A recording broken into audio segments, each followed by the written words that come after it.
Isang maganda at mapagpalang araw po sa inyong lahat, mga mahal naming mga taga-subaybay at mga mahal na kapatid sa Luzon, Visayas at sa Mindanao. Binabati rin po namin ang lahat ng taga-subaybay po namin na mga kababayan natin at mga kapatid sa ibayong dagat. Napakarami pong nanonood po sa atin sa iba't ibang bansa na nagko-comment sa ating comment section kung nasaan sila.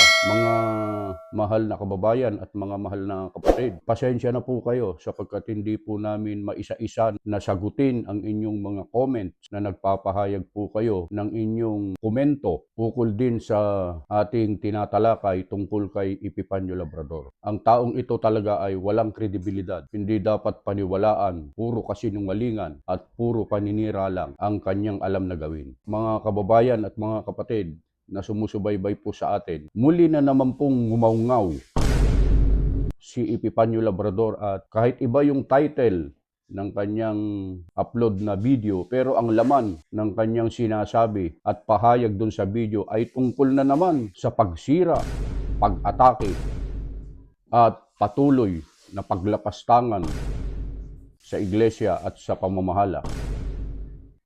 Meron po kaming ipapapanood sa inyo, mga kababayan at mga kaibigan, mga kapatid, na isang video na kung saan ay meron siyang sinasabi dito. Para hindi po tayo magkamali, panoorin po natin to.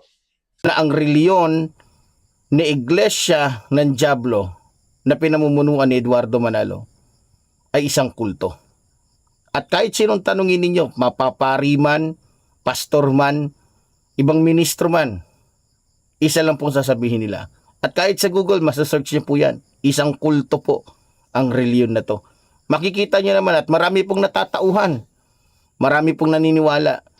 Kahit saan kayo magtanong na reliyon, tanungin nyo kung sang-ayon ba sila at kung sa Diyos ba yung doktrina ng Iglesia ni Manalo. 100% o 99% o kahit sabihin na natin 200%, lahat yan magsasabi. O, lahat ng mga pastor na nanonood ngayon, mga ministro ng iba't ibang mga reliyon, sabihin nyo kung mali ako, ito lang sasabihin ko. Ha? Sabihin nyo kung mali ako. Ititigil ko na yung pagbablog ko kapag yung comment section doon sa mas marami yung nagsabi na hindi kulto ang Iglesia ni Manalo. Titigil na ako sa pagbablog. Narinig niyo po, mga kababayan at mga kaibigan, lalo na doon sa mga hindi po namin kapanampalataya, sa mga hindi po Iglesia ni Cristo, itong pahayag ni Epifanio Labrador tungkol sa Iglesia ni Cristo. Wala po talagang takot itong taong ito at kung ano-ano na lang ang kanyang sinasabi. At ang kanyang mga sinasabi ay puro palapalagay lang, puro opinion lang, kuro-kuro, at wala siyang sapat na basihan. Walang sapat na ebidensya na kesyo ang iglesia daw na tinutukoy niya na wala namang iba kundi ang Iglesia ni Cristo, sapagkat wala tayong mababasa sa Biblia na Iglesia ni Manalo. Mga kaibigan, lalo na po doon sa mga sumusubaybay sa amin na hindi po Iglesia ni Cristo, lalong wala po kayong makikita na Iglesia ni Manalo na nakarehistro sa gobyerno, sapagkat ang nairehistro noong 1914 na pangalan ng iglesia ay Iglesia ni Cristo. Wala pong Iglesia ni Manalo. Mga kababayan, para po sa inyong kaalaman. Alalong wala pong Iglesia ni Diablo. Siguro yung Diablo na sinasabi niya, siya yun. Si Epifanio Labrador po yung Diablo dito. At para patunayan sa inyo, mga kapatid, na ang sinasabi ng taong ito tungkol sa iglesia, kesyo napakarami daw natatauhan, napakaraming naniniwala na kulto, at marami daw pare, sabi nga niya rito kahit sinong tanungin nyo, sabi niya, mga pastor, pare, mga ministro sa iba't ibang relihiyon, ay sasabihin daw nila na kulto raw ang Iglesia ni Cristo. Yun ang kanyang sinasabi. Mga kababayan, mga kapatid at mga mahal po naming taga-subaybay, itong sinasabi ba ni Epifanio Labrador ay totoo? Hindi tayo ang magsasabi niyan. Panoorin natin ang video ito. Bunga ng pagkaunawa at pagsampalataya sa dalisay na ebanghelyo, maraming mga tagapangaral ng ibang relihiyon ang umanib na sa Iglesia ni Cristo. Sa kasalukuyan, umaabot na sa 454 na mga pari, pastor at mga lay ministers at iba pang mga tagapangaral ng iba't ibang relihiyon ang nabautismuhan sa Iglesia ni Cristo sa loob lamang ng 8 taong matagumpay, mabiyaya at makapangyarihang pamamahala ng kapatid na Eduardo V. Manalo. Nung nag-usap kami, sinabihan ko siya talaga na akala ko ako lang ang nag-iisang pastor na umanib sa iglesia ngayon. Talagang puspos ng kagalakan ang aking puso dahil yun nga nakita ko na mas marami palang mga pastor din.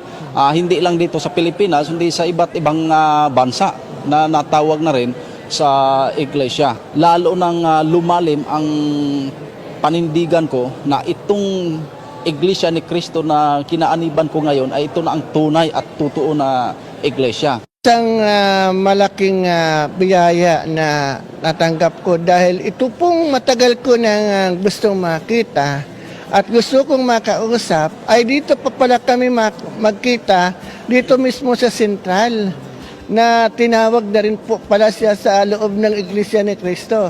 At ngayon magkasama na kami na ipapahayag, ipapakilala sa aming mga kapwa-pastor na dapat sila ay magsuri na para katulad din namin matanggapin na ang totoo na ang Iglesia ni Cristo ay talagang tunay na totoo. They go to question and they have the Bible to support. And you can check if you want. They stick on to what the Word of God say. And that's quite a good way to teach. That's I love because they don't give their own perception of our interpretation of the Bible. Ako ay nandito na, nabutismahan na ako, nakita ko na yung doktrina na talagang napakalaki ng pagkakaiba sa pagiging lay minister ko ng Katoliko. Yung nayukol kong panahon doon baliwala pala. Hindi lamang nila hinangaan ang pamamahala ng kapatid na Eduardo V. Manalo, kundi higit sa lahat maliwanag sa kanila ang mga katotohanang sinasampalatayanan ng Iglesia ni Cristo.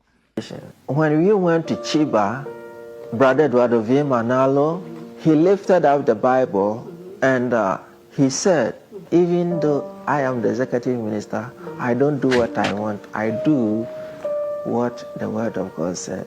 And I was wondering how the people in the church or in the world receive that statement, because it was a very powerful statement that we should know that it is by doing and obeying only the Word of God you will receive salvation. Without it, you will never. Hahangaan mo ang pangangasiwa sa Iglesia ni Cristo dahil makikita mo yung kaunlaran ng iglesyang ito dahil patuloy na sinasagawa ang ganitong mga infrastructure development. Ito na lang po yung makikita nating tunay na iglesia sapagkat nakikita natin yung development, yung kaunlaran, lalo-lalo na sa mga pagmimisyon. Hindi lang pagmimisyon, kundi yung pagtatayo ng ganitong mga bahay-sambahan ay isang pagmimisyon na sapagkat ang sabi nga ng ka Eduardo Manalo ay patuloy na magtatayo pa ng mas maraming bahay-sambahan upang ang mga tao ay hindi lang maakit kundi mailigtas sa panahon ng paghukom. Sa kasalukuyan, patuloy pang nadaragdagan ng mga tagapangaral ng ibang relihiyon na umaanid na sa Iglesia ni Cristo mula sa iba't ibang bansa at iba't ibang lahi sa buong mundo. Ako po si kapatid na Alger Galase para sa INC TV Church News Live. Mga kapatid at mga mahal po naming mga kababayan, mga sumusubaybay po sa ating channel dito sa YouTube. Narinig nyo po at napanood nyo po mismo. Ito po ay mula noong 8 taong makapangyarihang pangunguna ng kapatid na Eduardo Manalo sa Iglesia ni Cristo. 8 years pa lang ng kanilang pangunguna po noon. Ganito na po karami ang umaanib na mga pari, mga pastor, mga lay minister sa loob ng Iglesia ni Cristo. Hindi lamang dito sa Pilipinas, kundi maging sa iba't ibang panig ng daigdig. Epipanyo Labrador. Ano ngayon ang masasabi mo? Sana makarating kay Epipanyo Labrador ang video na to, mga kababayan. Yung mga nanonood sa atin na mga kasama niya. Sana matauhan din kayo, mga kababayan. At nakita nyo na ngayon kung gaano kasinungaling si Epifanio Labrador, yung mga pinagsasabi niya. Kaya natatawa ako kay Epifanio Labrador na ito. Wala talagang, mga kababayan at mga mahal na kapatid, ang talagang trabaho ni Epifanio Labrador, ang talagang gawain niya pala sa buhay, sapagkat sinusubaybayan ko yung kanyang mga video. Talagang pinag-aralan ko at may mga nagbibigay sa atin ng impormasyon tungkol sa pagkatao ng taong ito. Ang gawain niya talaga, vlogger, okay lang naman eh. Hindi naman po masama na maging vlogger. Hindi naman po masama yon. At hindi masama na gawin mong kabuhayan ang pagiging vlogger. Pero yung magpapabayad ka na kung sino ang mag-o-offer sa iyo ng malaki na bayad ay siya ang kakampihan mo. Kaya kung mapapansin niyo mga kaibigan at mga mahal na taga-subaybay, ang taong ito ay wala sa hulog talaga, wala sa katinuan ng kanyang pag-iisip at ginagawa lang niyang hanap buhay ang pagbablog para manira sapagkat yun ang binabayaran. Malinaw po sa kanyang video nung nakaraan na binabayaran siya. Yes! Sabi nga niya, yes! Napakalinaw po yun.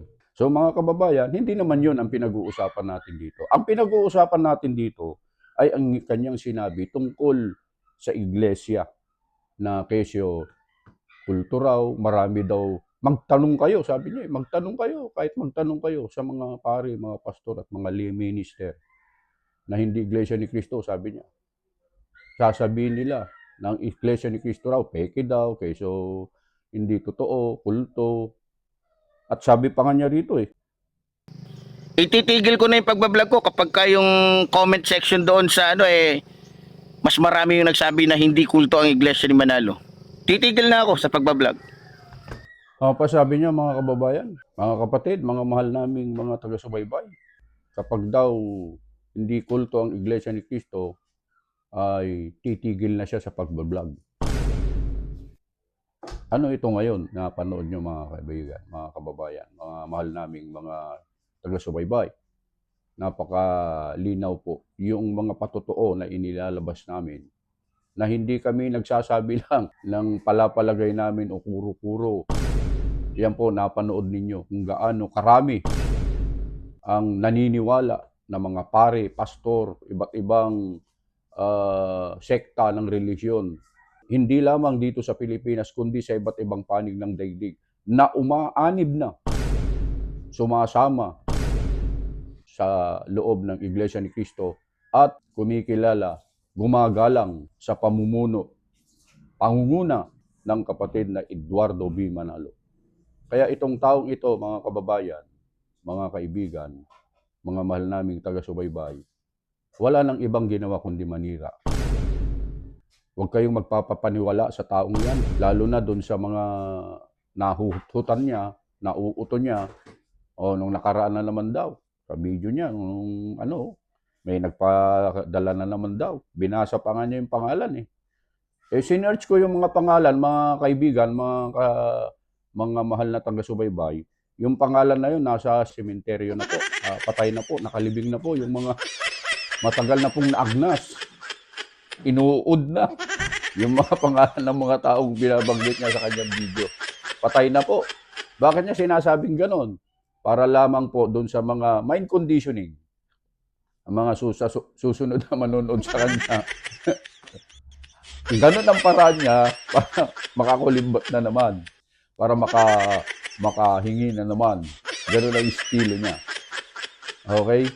So, yun lang ang ating maibabahagi, mga mahal na taga-subaybay, mga kaibigan, mga kapatid na nanonood po sa amin. Patuloy po ninyo kaming subaybayan at patuloy niyong i-comment dyan sa ating comment section yung lugar kung saan naman po nakakarating po yung ating video. At kung maaari po, nakikisuyo po kami kasi tinignan po namin napakarami pong nanonood sa atin na hindi namin subscriber. Baka naman pwedeng pa-subscribe po sa inyong lingkod para ma-update po kayo sa mga video po na i-upload namin sa mga susunod pang mga panahon.